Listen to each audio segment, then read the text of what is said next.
Ops, NPS and UPS, केंद्रीय और राज्य सरकारों के लाखों कर्मचारी भारतीय सशस्त्र बलों को छोड़कर लगातार यह मांग कर रहे हैं कि पुरानी पेंशन योजना ऑप्स को दोबारा लागू किया जाए। ऑप्स, एनपीएस एंड यूपीएस, केंद्रीय और राज्य सरकारों के लाखों कर्मचारी भारतीय सशस्त्र बलों को छोड़कर लगातार यह मांग कर रहे हैं कि पुरानी पेंशन योजना ऑप्स को दोबारा लागू किया जाए। दरअसल जनवरी 2004 में केंद्र सरकार ने नई नेशनल पेंशन स्कीम एनपीएस लागू की थी, जिससे दशकों पुरानी गारंटीड और गैर योगदान आधारित ऑप्स को समाप्त कर दिया गया। ऑप्स बहाली की मांगों के बीच केंद्र सरकार ने 1 अप्रैल 2025 को एक नई पेंशन योजना यूनिफाइड पेंशन योजना ऑप्स की शुरुआत की। ये योजना एनपीएस और ऑप्स दोनों की विशेषताओं का मिश्रण है। यूपीएस में कर्मचारियों और सरकार दोनों का योगदान रहेगा, ठीक वैसे ही जैसे एनपीएस में होता है। साथ ही यूपीएस न्यूनतम गारंटीड पेंशन भी प्रदान करती है, बशर्ते कर्मचारी निर्धारित सेवा अवधि पूरी करे।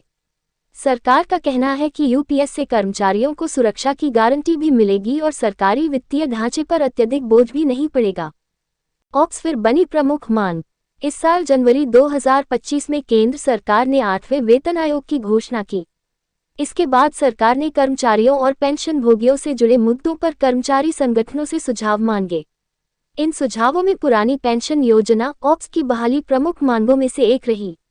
कर्मचारी संगठनों का कहना है कि एनपीएस के तहत पेंशन बाजार पर निर्भर है और निश्चित नहीं है, जबकि ऑप्स में जीवन भर गारंटीड पेंशन मिलती थी। क्या है सरकार का रुख? हालांकि केंद्र सरकार ने एक बार फिर साफ कर दिया है कि ऑप्स की वापसी की कोई संभावना नहीं है। हाल ही में हुई केंद्रीय मंत्रिमंडल की बैठक, जिसकी अध्यक्षता प्रधानमंत्री नरेंद्र मोदी ने की, में 8वें वेतन आयोग के टर्म्स ऑफ रेफरेंस टॉर को मंजूरी दी गई। 8वें वेतन आयोग की शर्तों में छिपा संकेत। सरकार द्वारा मंजूर किए गए टर्म्स के अनुसार 8वां वेतन आयोग अपनी रिपोर्ट 18 महीनों के भीतर देगा। 8वें वेतन आयोग के टर्म्स ऑफ रेफरेंस में नॉन कंट्रीब्यूटरी पेंशन का जिक्र सरकार की यही नीति दर्शाता है कि पुरानी पेंशन योजना अब अतीत का हिस्सा बन चुकी है।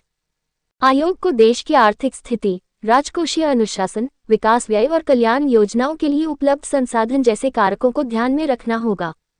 इसका मतलब साफ है कि आयोग उन योजनाओं पर विचार नहीं करेगा जिनसे राजकोषीय संतुलन बिगड़ सकता है, और ऑप्स ठीक वैसी ही एक योजना है। केंद्र सरकार ने कई बार स्पष्ट किया है कि ऑप्स की वापसी नहीं होगी। हालांकि कुछ राज्य सरकारें जैसे राजस्थान, छत्तीसगढ़, पंजाब और झारखंड गैर एनडीए शासित राज्य अपने स्तर पर ऑप्स बहाल कर चुकी हैं, लेकिन केंद्र सरकार ने इसे राजकोषीय रूप से अनुचित बताया है।